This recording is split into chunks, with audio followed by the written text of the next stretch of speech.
महाप्रसाद जननी सर्व सौभाग्यवर्धिनी आधि व्याधि हरा नित्यम तुलसी त्वम नमोस्तुते। जय तुलसी मैया। आज वैशाख मास के कृष्ण पक्ष की द्वादशी तिथि है और आज ही के दिन ही वरुथिनी एकादशी व्रत का पारण किया जाएगा। एकादशी व्रत का पारण हमेशा ही तुलसी माता की कथा को सुनने या फिर कहने से पूर्ण होता है। तो आइए आज की इस पवित्र तिथि पर आपको सुनाते हैं तुलसी माता की कथा, जो कि एकादशी व्रत पारण में जरूर सुनी जाती है। एक बार प्रेम पूर्वक बोलिए तुलसी माता की जय, श्री हरि विष्णु भगवान की जय।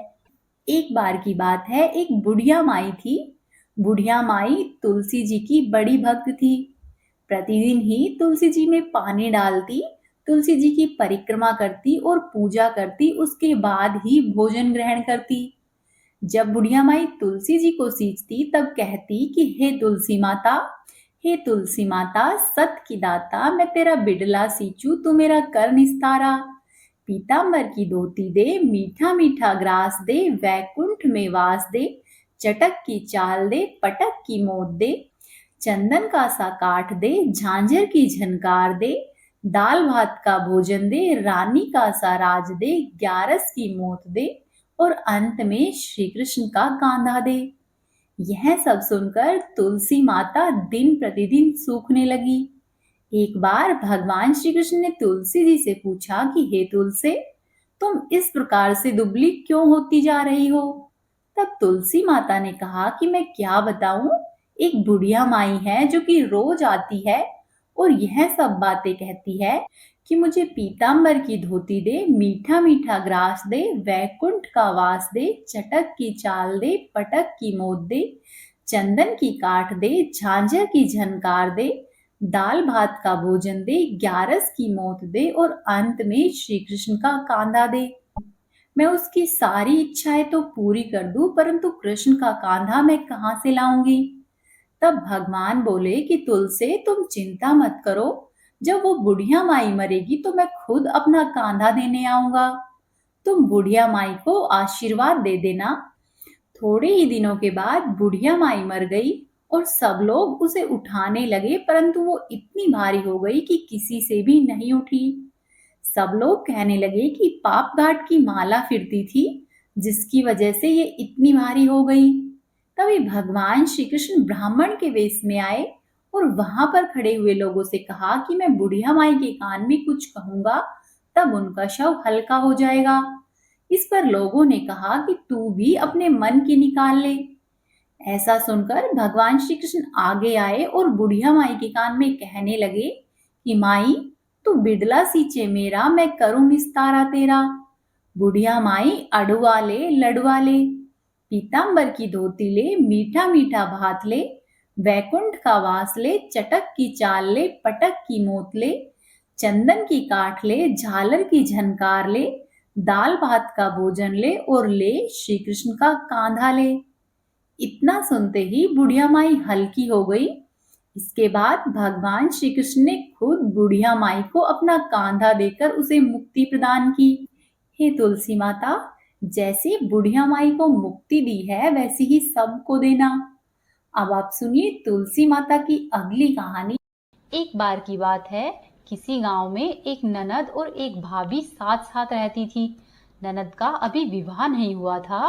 वह बचपन से ही तुलसी जी के पौधे की बहुत सेवा किया करती थी, लेकिन उसकी भाभी को यह सब कुछ बिल्कुल भी पसंद नहीं आता। जब कभी उसकी भाभी को अत्यधिक क्रोध आता तो वह उसे ताना देते हुए कहती कि जब तुम्हारा विवाह होगा तो मैं तुलसी ही बारातियों को खाने के लिए दूंगी और तुम्हारे दहेज में भी तुलसी ही दूंगी। धीरे धीरे इसी तरह से समय बीतता रहा और ननद बड़ी हो गई और जब विवाह के योग्य हो गई तो उसका विवाह पक्का हुआ। विवाह के दिन जब बारात आई और बाराती खाने के लिए बैठे तो भाभी ने अपने कहे अनुसार ही उनके सामने तुलसी का गमला फोड़ दिया। वह फूटा हुआ गमला तुलसी जी की कृपा से अनेक स्वादिष्ट व्यंजनों में बदल गया। वहीं दूसरी तरफ जब ननद तैयार होने लगी तो उसके वस्त्रों के स्थान पर भाभी ने तुलसी का जनेऊ रख दिया। तुलसी जी की कृपा से जनेऊ की जगह रेशमी और सुंदर वस्त्र आ गए। लड़की ने वह सब पहन लिए और जब गहनों की बारी आई तो भाभी ने गहनों के नाम पर तुलसी की मंजरी से बने हुए गहने पहना दिए। तुलसी माता की कृपा से वे सभी सोने और हीरे जवाहरात में बदल गए। उसके बाद विवाह कराकर ननद की विदाई की गई और ननद जब ससुराल में गई तो उसके दहेज की बहुत प्रशंसा की गई और ननद का ससुराल में मान सम्मान बढ़ा। और यह बात जब उसकी भाभी के कानों तक पहुंची तो उसे बहुत ही आश्चर्य हुआ। अब उसे तुलसी माता की पूजा का महत्व समझ में आया। वहीं भाभी को भी एक लड़की थी। वह अपनी लड़की से कहने लगी कि तुम भी तुलसी जी की सेवा किया करो, तुम्हें भी बुआ की तरह ही फल मिलेगा। वह जबरदस्ती अपनी लड़की से तुलसी जी की सेवा कराने लगी, परंतु उसकी लड़की का मन तुलसी जी की सेवा में नहीं लगता था। धीरे धीरे दिन व्यतीत होते गए और उसकी लड़की भी बड़ी हो गई और विवाह के योग्य हो गई। जब उस लड़की के विवाह का समय आता है तो भाभी सोचती है कि जैसा व्यवहार मैंने अपनी ननद के साथ किया था वैसा ही अब मैं अपनी लड़की के साथ भी करूंगी। तो ऐसा करने से वह भी गहनों से लज जाएगी और बारातियों को खाने में पकवान मिलेंगे और इसे ससुराल में भी बहुत इज्जत मिलेगी। ऐसा सोचकर जब बारात आती है और बाराती खाने के लिए बैठते हैं तो वह उनके सामने तुलसी का गमला फोड़ देती है, लेकिन इस बार गमले की मिट्टी मिट्टी ही रहती है। फिर जब वह वस्त्र के रूप में अपनी लड़की को जनेऊ देती है तो जनेऊ भी अपना रूप नहीं बदलता है। इसी तरह से वह गहने पहनाने के समय पर अपनी लड़की को तुलसी जी की मंजरी देती है, लेकिन तुलसी जी की मंजरी भी अपना रूप नहीं बदलती है। उसके इस तरह के व्यवहार से सभी बाराती बहुत दुखी होते हैं और वे सब उनकी बुराई करते हुए चले जाते हैं। फिर लड़की जब विदा होकर अपने ससुराल जाती है तो उसके ससुराल में भी उसकी बहुत बुराई होती है। कोई भी उसका आदर या सम्मान नहीं करता है। धीरे धीरे इसी तरह से दिन व्यतीत होते रहते हैं। विवाह के पश्चात भाभी कभी भी ननद को घर पर नहीं बुलाती थी। तब एक दिन उसके भाई ने सोचा कि मेरी बहन को घर पर आए हुए काफी दिन हो गए हैं, क्यों न मैं ही अपनी बहन से मिलकर आ जाऊं। ऐसा सोचकर उसने अपनी पत्नी से कहा कि मैं अपनी बहन के पास जा रहा हूं, तुम उसके लिए कुछ उपहार दे दो। तब भाभी ने थैले में जवार भरकर कहा कि तुम अपनी बहन के पास ये लेकर जाओ और कुछ भी नहीं है। तब भाई दुखी मन से अपनी बहन के पास चल दिया और वह सोचता हुआ जा रहा था कि कोई भाई अपनी बहन के घर पर जवार लेकर कैसे जा सकता है। ऐसा सोचकर वह जहां से जा रहा था वहीं पास में ही उसने एक गौशाला देखी। वह गौशाला में गया और गाय के आगे उस जवार के थैले को उल्टा कर दिया। तभी गाय पालने वाले ने कहा कि भाई आप गाय के सामने हीरे मोती और सोना क्यों डाल रहे हो। भाई आश्चर्यचकित हो गया और उन सबको उठाकर वापस से थैले में डाल लिया और धन लेकर खुशी खुशी अपनी बहन के घर की तरफ चल दिया और अपनी बहन के घर पहुंचकर अपनी बहन से मिला और अत्यधिक प्रसन्न हुआ। और जो भी रास्ते में घटना घटी उसने वह सब कुछ अपनी बहन को कह सुनाई। तब बहन ने कहा कि हे भाई, यह सब तो तुलसी माता की कृपा से हुआ है। बोलो तुलसी माता की जय। हे तुलसी माता, जैसी आप ननद को आई है वैसी सबको आना, जैसी आप भाभी को आई है वैसी किसी को भी नहीं आना। एक बार की बात है, एक कन्या थी। जब वह थोड़ी बड़ी हुई और उसको समझ आने लगा तब से ही वह तुलसी माता की पूजा किया करने लगी। उसके प्रतिदिन का नियम था कि वह तुलसी माता का पूजन करती और उसके बाद ही स्वयं खाना खाती। जब वह कन्या शादी के लायक हुई तो उसके माता पिता ने उसकी शादी करवा दी। कन्या को उसके माता पिता ने दहेज में एक तुलसी का गमला भी दिया। ससुराल में वह प्रतिदिन सुबह सवेरे उठती, तुलसी जी की पूजा करती, फिर उसके बाद ही वह स्वयं खाना खाती। उसकी 2 जेठानियां थी, वो दोनों ही उसका मजाक उड़ाती कि यह तो बड़ी नियम धर्म वाली बनती है। उन दोनों को उससे बहुत ईर्ष्या होती, इसीलिए वो दोनों तुलसी जी का गमला कहीं कहीं पर छुपा देती। वह कन्या बड़ी मुश्किल से गमला ढूंढ कर लाती, फिर अच्छे से पूजा करती और फिर स्वयं खाना खाती। वह गमला ढूंढ कर ले आती तो एक दिन उनकी जेठानियों ने क्या किया कि गमला ही दूर फेंक दिया। कन्या ने गमला खूब ढूंढा परंतु उसे कहीं नहीं मिला। वह बहुत परेशान हो गई तो उस दिन उसने स्वयं भी खाना नहीं खाया, जो कि उसका नियम भी था, उस कन्या की सच्ची भक्ति देखकर तुलसी माता उससे बहुत प्रसन्न हुई और उसके कमरे में तुलसी माता का गमला प्रकट हो गया। अगले दिन सुबह सवेरे जब वह उठी तो क्या देखती है कि उसके खाट के चारों कोनों पर तुलसी माता का गमला आ गया है। यह देखकर वह बहुत प्रसन्न हो गई कि अब मेरी तुलसी माता को कोई भी नहीं चुरा सकेगा और पूजन करने के लिए कहीं और भी जाना नहीं पड़ेगा और कोई मेरी तुलसी माता को फेंक भी नहीं सकेगा। वह जल्दी से उठकर स्नान करती है, तुलसी माता की पूजन करती है और जब मैं खाना खाने बैठी तो उसकी जेठानियां मजाक करने लगी कि लो देवरानी का नियम धर्म पूरा हो गया। उससे पूछती है कि तुलसी जी की पूजा कर ली क्या? तब देवरानी धीरे से बोलती है हाँ कर ली। तब जेठानियां बोलती है कि कहाँ से कर ली पूजा, गमला तो फेंक दिया था।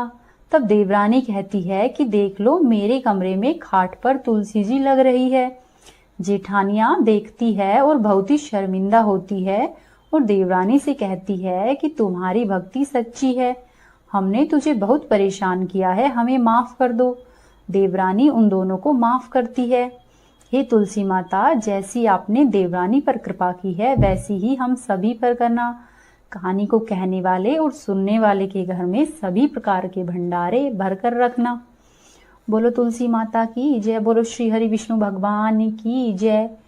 अब आप सुनिए भगवान श्री हरि के भक्त राजा अम्बरीश की कथा। राजा अम्बरीश भगवान श्री हरि के परम भक्त थे। वे पृथ्वी के सातों द्वीप, अचल संपत्ति और अतुल ऐश्वर्य की शासक थे, परंतु फिर भी इन सभी को वो स्वप्न के समान समझते थे, क्योंकि वे मानते थे कि जिस धन वैभव के लोभ में पड़कर मनुष्य घोर नरक में जाता है वह केवल 4 दिन की ही चांदनी है। राजा अम्बरीश का भगवान श्री कृष्ण में और उनके प्रेमी साधुओं में अधिक प्रेम था। उन्होंने अपने मन को श्री कृष्ण के चरणों में, वाणी को भगवान के गुणों का गान करने में और हाथों को श्रीहरि के मंदिर मार्जन में और अपने कानों को भगवान की मंगलमयी कथा के श्रवण में लगा रखा था। उन्होंने अपने नेत्रों को श्रीहरि के विग्रह व मंदिरों के दर्शन में, नासिका को उनके चरण कमलों पर चढ़ी हुई श्रीमती तुलसी जी की दिव्य गंध में और जिह्वा को भगवान के प्रति अर्पित नैवेद्य प्रसाद में संलग्न कर दिया था। राजा अम्बरीश के पैर भगवान के क्षेत्र आदि की पैदल यात्रा करने में ही लगे रहते थे। वे सिर से भगवान श्री कृष्ण के चरण कमलों की वंदना किया करते थे। इस प्रकार उन्होंने अपने सारे कर्म यज्ञ पुरुष इंद्रियातीत भगवान के प्रति उन्हें सर्वात्मा एवं सर्वस्वरूप समझकर समर्पित किए हुए थे और भगवत भक्त ब्राह्मणों की आज्ञा के अनुसार ही वे इस पृथ्वी पर शासन किया करते थे। राजा ने बड़ी बड़ी दक्षिणा वाले अनेकों अश्वमेध यज्ञ करके यज्ञाधिपति भगवान की आराधना की थी। उनकी प्रजा महात्माओं के द्वारा गाए हुए भगवान के उत्तम चरित्रों का बहुत सम्मान करती थी। किसी समय बड़े प्रेम से श्रवण करती और किसी समय स्वयं ही उनका गायन करती। इस प्रकार उनके राज्य के मनुष्य देवताओं के अत्यंत प्यारे, जिन्हें की स्वर्ग की इच्छा भी नहीं होती थी। राजा अम्बरीश की अनन्य प्रेममयी भक्ति से प्रसन्न होकर भगवान ने उनकी रक्षा के लिए स्वयं सुदर्शन चक्र को नियुक्त कर दिया था, जो कि विरोधियों को भयभीत करने वाला एवं भगवत भक्तों की रक्षा करने वाला है। एक बार राजा ने अपनी पत्नी के साथ भगवान श्री कृष्ण की आराधना करने के लिए 1 वर्ष तक द्वादशी प्रधान एकादशी व्रत करने का नियम लिया था। तो व्रत की समाप्ति होने पर उन्होंने 3 रात का उपवास किया और एक दिन यमुना जी में स्नान करके भगवान श्री कृष्ण की पूजा की। तत्पश्चात पहले ब्राह्मणों को स्वादिष्ट और अत्यंत ही गुणकारी भोजन कराकर उन लोगों के घर पर 60 करोड़ गाय सुसज्जित करके भेज दी। जब ब्राह्मणों को सब कुछ मिल चुका तब राजा ने उन लोगों से आज्ञा लेकर व्रत का पारण करने की तैयारी की। उसी समय श्राप और वरदान देने में समर्थ स्वयं दुर्वासा ऋषि भी वहां पर अतिथि के रूप में आ पधारे। राजा अम्बरीश उन्हें देखते ही उठकर खड़े हो गए, उनको आसन देकर आसन पर बिठाया और विविध सामग्रियों से उनके चरणों में प्रणाम करके भोजन के लिए प्रार्थना की। दुर्वासा जी ने राजा अम्बरीश की प्रार्थना स्वीकार कर ली और इसके बाद आवश्यक कर्मों से निवृत्त होने के लिए वे नदी के तट पर चले गए। वे ब्रह्मा का ध्यान करते हुए यमुना नदी के पवित्र जल में स्नान करने लगे। इधर द्वादशी केवल घड़ी भर की ही शेष रह गई थी। धर्मज्ञ अम्बरीश ने धर्म संकट में पड़कर ब्राह्मणों के साथ परामर्श किया। राजा ने कहा कि हे ब्राह्मण देवताओं, ब्राह्मण को बिना भोजन कराए स्वयं खा लेना और द्वादशी तिथि के रहते हुए पारण नहीं करना, दोनों में ही दोष है। इसीलिए इस समय जैसा करने से मेरी भलाई हो और मुझे पाप नहीं लगे, मुझे ऐसा क्या करना चाहिए वह रास्ता बताए। तब ब्राह्मणों के साथ विचार करके उन्होंने कहा कि हे ब्राह्मणों, श्रुतियों में ऐसा कहा गया है कि जल पी लेना भोजन करना भी है और नहीं भी है, इसीलिए इस समय केवल जल से पारण किए लेता हूँ।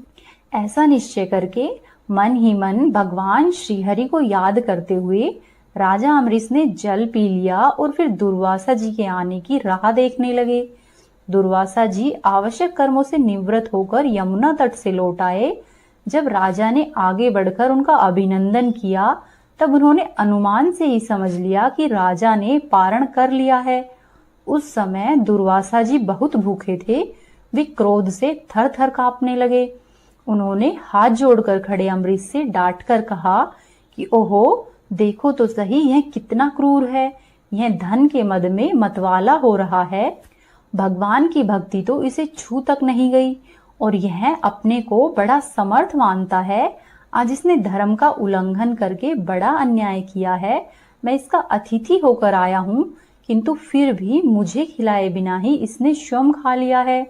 अच्छा देख, तुझे अभी इसका फल चखाता हूँ। ऐसा कहते कहते ऋषि क्रोध से जल उठे। उन्होंने अपनी एक जटा उखाड़ी और उससे अम्बरीश को मार डालने के लिए एक कृत्या राक्षसी उत्पन्न की। वह राक्षसी आग के समान जलती हुई हाथ में तलवार लेकर राजा अम्बरीश पर टूट पड़ी। परम पुरुष परमात्मा श्रीहरि विष्णु भगवान ने अपने सेवक अम्बरीश की रक्षा के लिए पहले से ही सुदर्शन चक्र को नियुक्त कर रखा था। जैसे आग क्रोध से गुर्राते हुए सांप को भस्म कर देती है, वैसे ही सुदर्शन चक्र ने दुर्वासा जी की कृत्या को जलाकर ढेर कर दिया। जब दुर्वासा जी ने देखा कि मेरी बनाई हुई कृत्या तो जल रही है और चक्र मेरी ओर आ रहा है, तब दुर्वासा ऋषि भयभीत हो गए और अपने प्राण बचाने के लिए जी छोड़कर एक ओर भाग निकले। जैसे ऊंची ऊंची लपटों वाला दावानल सांप के पीछे दौड़ता है, वैसे ही भगवान का चक्र ऋषि के पीछे लग गया। जब चक्र दुर्वासा जी के पीछे लगा हुआ था, तब दुर्वासा जी दिशा, आकाश, पृथ्वी, अतल, वितल आदि नीचे के लोक, समुद्र, लोकपाल तथा उनके द्वारा सुरक्षित लोक एवं स्वर्गलोक तक में गए। परंतु जहां जहां पर वे गए, वहीं वहीं पर उन्होंने ऐसे ही तेज वाले सुदर्शन चक्र को अपने पीछे लगा हुआ देखा। जब उन्हें कहीं भी कोई रक्षक नहीं मिला, तब ऋषि डर गए। अपने प्राण बचाने के लिए वे देव शिरोमणि ब्रह्मा जी के पास गए और बोले कि हे ब्रह्मा जी, आप शंभु है, भगवान के इस तेजोमय चक्र से मेरी रक्षा कीजिए। तब ब्रह्मा जी ने कहा कि दुर्वासा जी, मैं शंकर जी, दक्ष, भृंगु आदि प्रजापति, भूतेश्वर आदि सब जिनके बनाए हुए नियमों में बंधे हैं तथा जिनकी आज्ञा शिरोधार्य करके हम लोग संसार का हित करते हैं, उनके भक्त के विद्रोही को बचाने में हम लोग समर्थ नहीं हैं। जब ब्रह्मा जी ने इस प्रकार दुर्वासा ऋषि को निराश कर दिया, तब भगवान के चक्र से संतप्त होकर दुर्वासा ऋषि कैलाशवासी भगवान शंकर की शरण में गए। शंकर जी ने कहा कि दुर्वासा जी, जिनसे पैदा हुए अनेकों ब्रह्मांडों में हमारे जैसे हजारों चक्कर काटते हैं, यह चक्र उन्हीं विश्वेश्वर का शस्त्र है। यह हम लोगों के लिए असह्य है। तुम ऐसा करो, उन्हीं की शरण में जाओ, वे भगवान ही तुम्हारा मंगल करेंगे। निराश होकर दुर्वासा जी श्रीहरि भगवान के परम धाम वैकुंठ की तरफ भागे। दुर्वासा जी भगवान के चक्र की आग से जल रहे थे। वे भगवान के चरणों में गिर पड़े। उन्होंने कहा कि हे अच्युत, हे अनंत, आप संतों के एकमात्र इच्छित हैं। हे प्रभु, संपूर्ण जगत के जीवन दाता है, मैं अपराधी हूँ, मेरी रक्षा कीजिए। आपका परम प्रभाव नहीं जानने के कारण ही मैंने आपके प्यारे भक्त का अपराध किया है। हे प्रभु आप मुझे बचाइए। तब श्री भगवान ने कहा कि दुर्वासा जी, मैं सदा ही भक्तों के अधीन हूँ। मुझ में तनिक भी स्वतंत्रता नहीं है। जो भक्त स्त्री, पुत्र, गृह, गुरुजन, प्राण, धन, इहलोक और परलोक सबको छोड़कर केवल मेरी ही शरण में आ गए हैं, उन्हें छोड़ने का संकल्प मैं नहीं कर सकता हूँ। भक्त भगवान से पहले आते हैं। इसमें संदेह नहीं है कि ब्राह्मणों के लिए तपस्या और विद्या परम कल्याण के साधन है, परंतु यदि ब्राह्मण उद्दंड और अन्यायी हो जाए तो वे दोनों ही उल्टे फल देने लगते हैं। दुर्वासा जी सुनिए, मैं आपको एक उपाय बताता हूँ जिसका अनिष्ट करने से आपको इस विपत्ति में आना पड़ा है। आप उन्हीं के पास जाइए, उनसे क्षमा मांगिए, तब जाकर आपको शांति मिलेगी। सुदर्शन चक्र की ज्वाला से जलते हुए दुर्वासा मुनि वापस लौटकर राजा अम्बरीश के पास आए और उन्होंने अत्यंत ही दुखी होकर राजा के पैर पकड़ लिए। दुर्वासा जी की यह चेष्टा देखकर और उनके चरण पकड़ने से लज्जित होकर राजा अम्बरीश भगवान श्रीहरि के चक्र सुदर्शन की स्तुति करने लगे। राजा अम्बरीश ने कहा कि हे प्रभु सुदर्शन, आप अग्नि स्वरूप है। हे भगवान के प्यारे 1000 दांत वाले चक्रदेव, मैं आपको नमस्कार करता हूँ। समस्त अस्त्र शस्त्रों को नष्ट कर देने वाले एवं पृथ्वी के रक्षक, आप इन ब्राह्मण की रक्षा कीजिए। आप कृपया करके हमारे कुल के भाग्योदय के लिए दुर्वासा जी का कल्याण कीजिए। हमारे ऊपर यह आपका महान अनुग्रह होगा।